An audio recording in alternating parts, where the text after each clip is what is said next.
Russia has fewer and fewer resources. An aviation expert explained how strikes on airfields and oil depots in the Russian Federation affect the situation on the front. Ukraine continues to work to destroy the logistical chains of the aggressor country, the Russian Federation, by striking at airfields, ammunition and weapons depots, and enemy oil depots. All this is yielding results, influencing the overall situation on the front as Russia's resources are dwindling. This was stated in the Oboz Talk issue by aviation expert and analyst Konstantin Krivolap. He commented on the situation with Engels in the Saratov region of the Russian Federation, where an oil depot with fuel for two 160 aircraft was hit. According to the expert, the restoration of oil depots after such strikes is not a very quick process. In fact, it's somewhere close. If the 295 and 160 fly in pairs, then it's more than 3,000 flights, the analyst noted. Also in recent days, a warehouse with ammunition and drones was hit in the Rostov region, a factory there that allegedly produces floor, coverings, and a factory that produced acetone in the Leningrad region. This gradual cutting leads to inevitable conclusions. And the conclusions are that Russia has fewer and fewer resources that they can deliver to the front line, Krivolap noted. He added that restoring oil depots after such attacks is not a very quick process.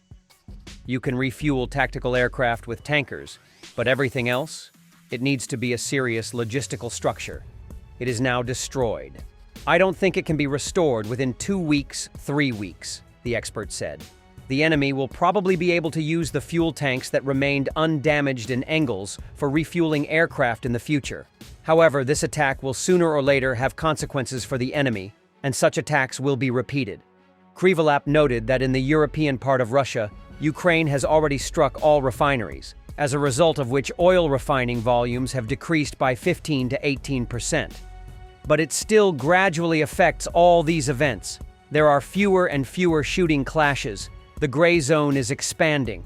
And if at the beginning of the full-scale operation it was 1 to 3 kilometers, now it is 5 to 7, and in some places even more. Because whoever appears in this gray zone becomes an object for attack by FPV drones or artillery or mines, he said. Krivolap said that rare and expensive T-6 fuel, which is used to fuel the Tu-160 and Tu-95 supersonic strategic missile bombers, burned at the Engels oil depot. Cyber Barno publishes a damage assessment of the Ukrainian attacks on the Crystal Plant oil storage facility in Engels, based on new satellite images from Airbus, publication restricted.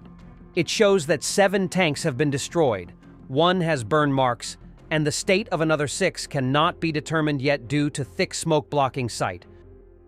Ukrainian unmanned systems forces confirm the strike on Bryansk chemical plant in Seltso, Russia, a strategic object of Russian military production complex.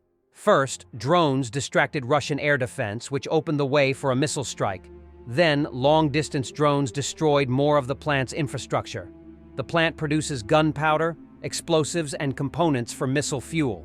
This includes ammunition for cannon artillery, MLRS, aviation, X-59 cruise missiles, TOS-1 weapons, distance mining systems.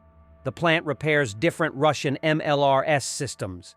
The strike was carried out in cooperation between unmanned systems forces, defense intelligence, special operations forces, security service, and other divisions of Ukrainian defense forces. The Border Rapid Response Unit Phoenix destroyed a Russian tank model, 2024 Blyat Barn in Kurdyumivka, Bakhmut direction. Russian tank modifications against drones are often ridiculed in the military world due to their improvised, ineffective, or even counterproductive designs. Cope cages are metal grates or slat armor placed atop tanks to protect against drone-dropped munitions. These are often hastily fabricated, poorly secured, and do not effectively stop explosives designed to penetrate armor.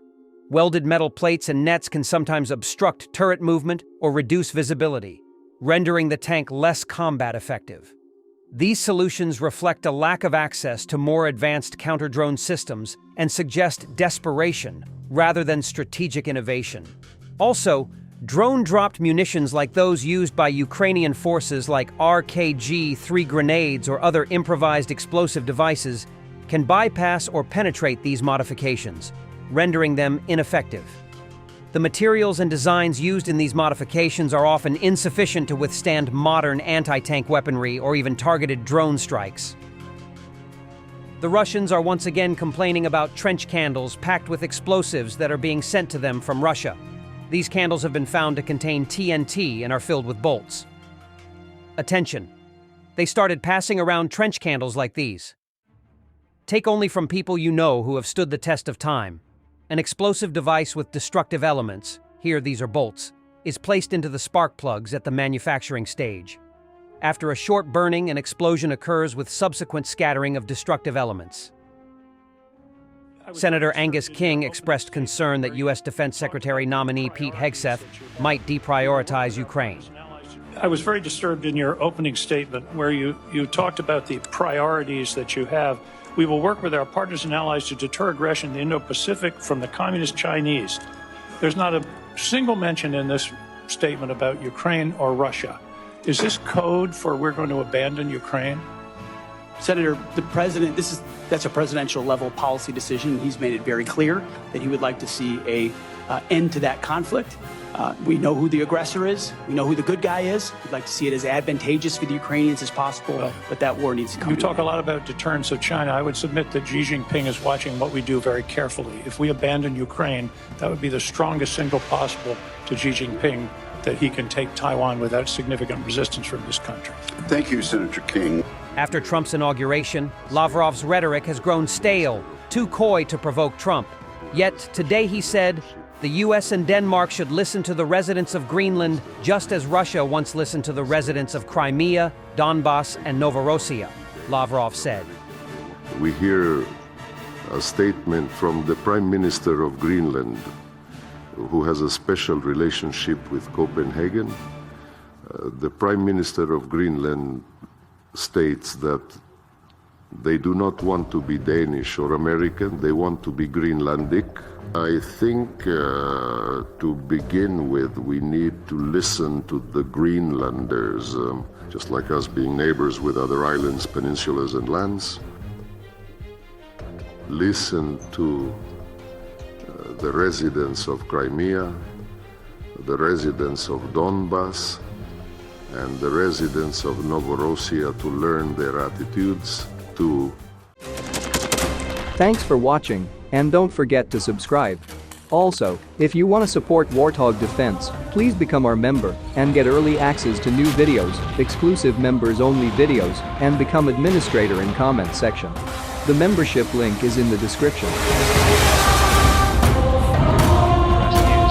Every day. We had a guy last week, it's 6 rescues in 6 days. You know, he's doing the job every day.